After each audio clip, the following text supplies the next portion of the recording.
Let me sing for my well-beloved a song of my beloved about his vineyard. Hi, I'm Sue, and this is today's Bible reading of Isaiah 5 through 8 from the World English Bible. I'm glad you joined me today. Verse 2.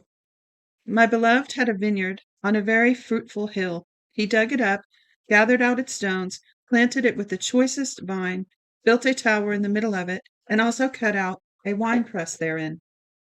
He looked for it to yield grapes, but it yielded wild grapes. Now, inhabitants of Jerusalem and men of Judah, please judge between me and my vineyard. What could have been done more to my vineyard that I have not done in it? Why, when I looked for it to yield grapes, did it yield wild grapes? Now I will tell you what I will do to my vineyard. I will take away its hedge, and it will be eaten up. I will break down its wall, and it will be trampled down. I will lay it a wasteland. It won't be pruned nor hoed, but it will grow briars and thorns. I will also command the clouds that they rain no rain on it. For the vineyard of Yahweh of armies is the house of Israel, and the men of Judah his pleasant plant. And he looked for justice, but behold, oppression; for righteousness, but behold, a cry of distress. Woe to those who join house to house, who lay field to field, until there is no room, and you made to dwell alone in the middle of the land. In my eyes, Yahweh of armies says, surely many houses will be desolate, even great and beautiful, unoccupied. For 10 acres of vineyard shall yield 1 bath, and a homer of seed shall yield an ephah.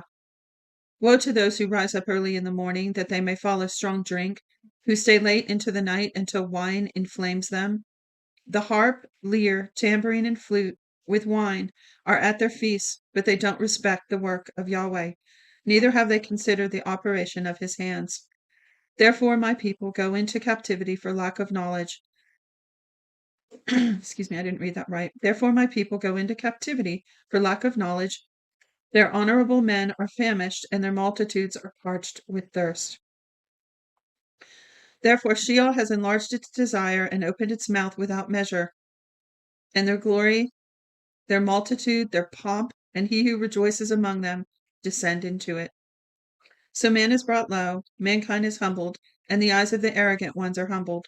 But Yahweh of armies is exalted in justice, and God, the Holy One, is sanctified in righteousness. Then the lambs will graze as in their pasture, and strangers will eat the ruins of the rich. Woe to those who draw iniquity with cords of falsehood, and wickedness as with cart rope, who say, let him make speed, let him hasten his work, that we may see it, and let the counsel of the Holy One of Israel draw near and come, that we may know it. Woe to those who call evil good and good evil, who put darkness for light and light for darkness, who put bitter for sweet and sweet for bitter. Woe to those who are wise in their own eyes and prudent in their own sight. Woe to those who are mighty to drink wine and champions at mixing strong drink, who acquit the guilty for a bribe but don't deny justice for the innocent. Therefore, as the tongue of fire devours the stubble, and as the dry grass sinks down in the flame, so their roots shall be as rottenness, and their blossoms shall go up as dust, because they have rejected the law of Yahweh of armies, and despised the word of the Holy One of Israel. I don't know about you, but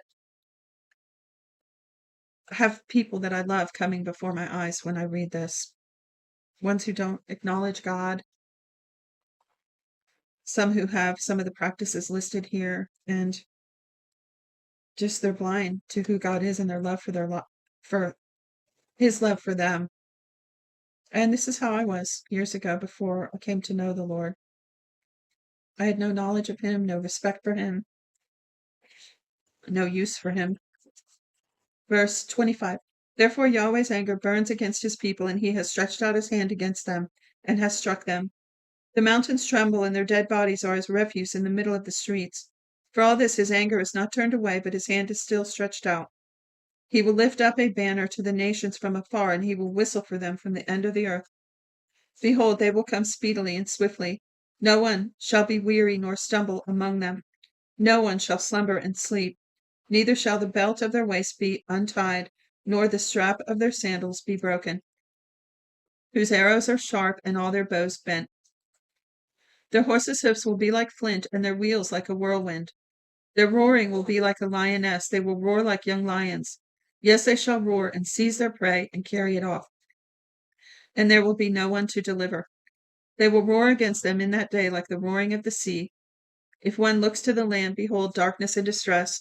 The light is darkened in its clouds. Chapter 6.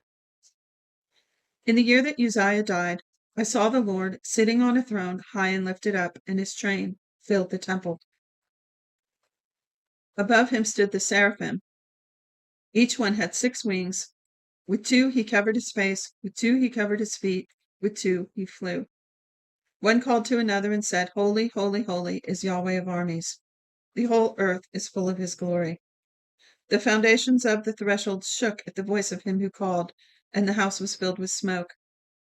Then I said, Woe is me, for I am undone, for I am a man of unclean lips, and I dwell among people of unclean lips, for my eyes have seen the King, Yahweh of armies.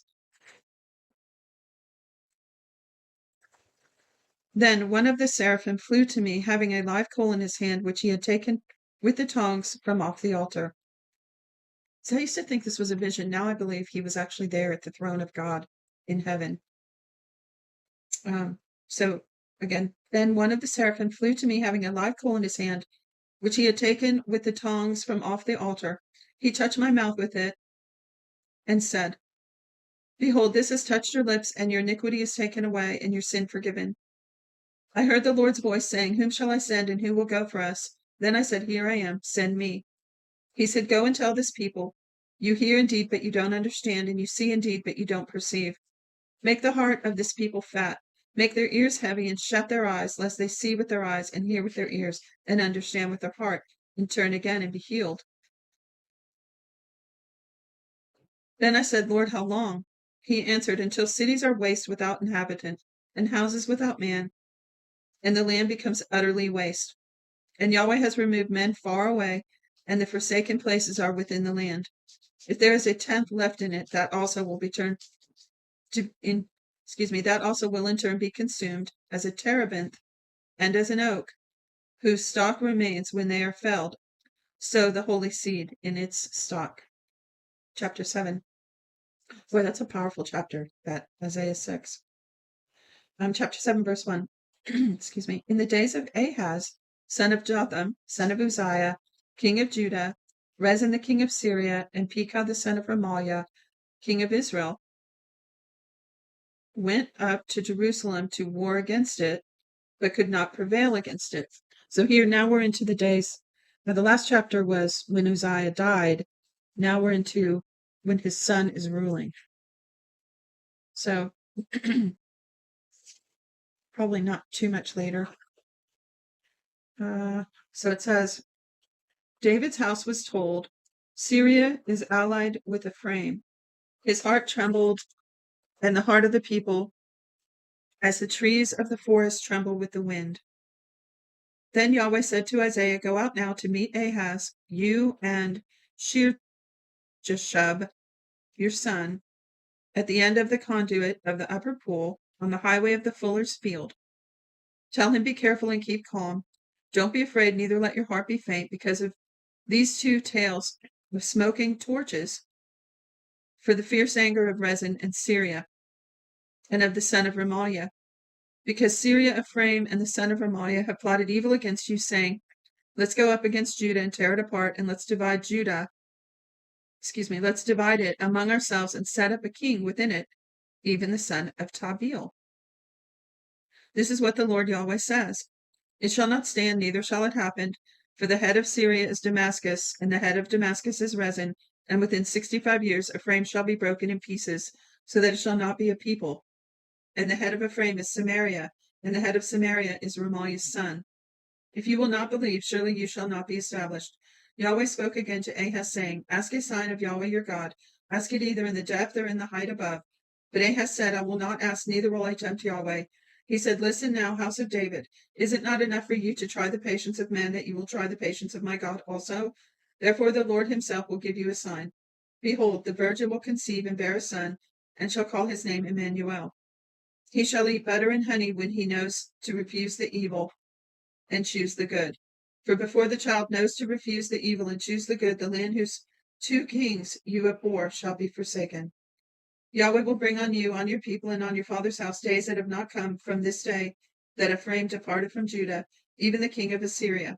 It will happen in that day that Yahweh will whistle for the fly that is in the uttermost part of the rivers of Egypt, and for the bee that is in the land of Assyria.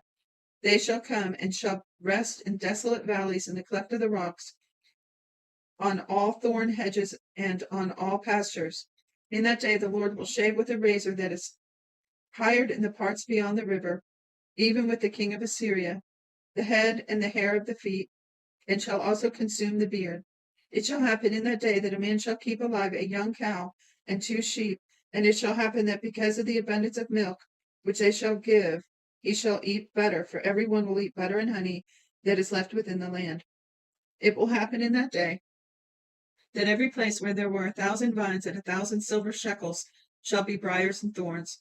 People will go there with arrows and with bow, because all the land will be briars and thorns. All the hills that were cultivated with a hoe, you shall not come there for fear of briars and thorns, but it shall be for sending out of oxen and for treading of sheep. Verse 8. Chapter 8.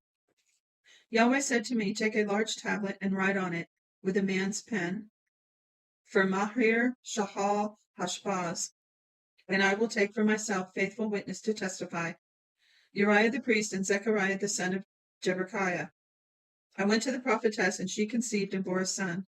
Then Yahweh said to me, call his name Mahir Shahal Hashbaz, for before the child knows how to say, my father and my mother, the riches of Damascus and the plunder of Samaria will be carried away by the king of Assyria. Yahweh spoke to me yet again, saying, because this people have refused the waters of Shiloh that go softly, and rejoice in Rezin and Remaliah's son. Now therefore, behold, the Lord brings upon them the mighty flood waters of the river, the king of Assyria in all his glory. It will come up over the channels and up over its banks. It will sweep onward into Judah. It will overflow and pass through. It will reach even to the neck and the stretching out of the wings, and fill the width of your land, Emmanuel. Make an uproar, you people, and be broken in pieces. Listen, all you far countries, dress for battle and be shattered. Dress for battle and be shattered. Take counsel together, and it will be brought to nothing. Speak the word, and it will not stand, for God is with us. For Yahweh spoke thus to me with a strong hand, and instructed me not to walk in the way of this people, saying, don't say a conspiracy concerning all about which this people say a conspiracy. Neither fear their threats nor be terrorized. Yahweh of armies is who you must respect as holy. He is the one you must fear. He is the one you must dread. He will be a sanctuary, but for both houses of Israel. He will be a trap and a snare for the inhabitants of Jerusalem. Many will stumble over it, fall, be broken, ensnared, and be captured. Write up the testimony, seal the law among the disciples. I will wait for Yahweh, who hides his face from the house of Jacob, and I will look for him. And I will look for him. Behold, I and the children whom Yahweh has given me are for signs and for wonders in Israel, from Yahweh of armies who dwells in Mount Zion.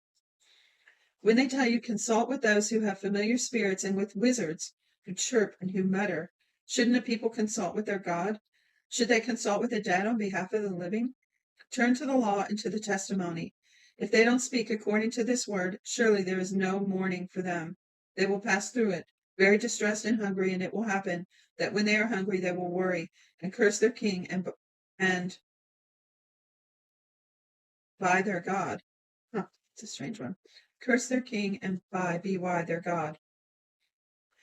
They will turn their faces upward and look to the earth and see distress, darkness, and gloom of anguish. They will be driven into thick darkness. That's it for today's reading. Thanks for joining me. Till next time, shalom, shalom.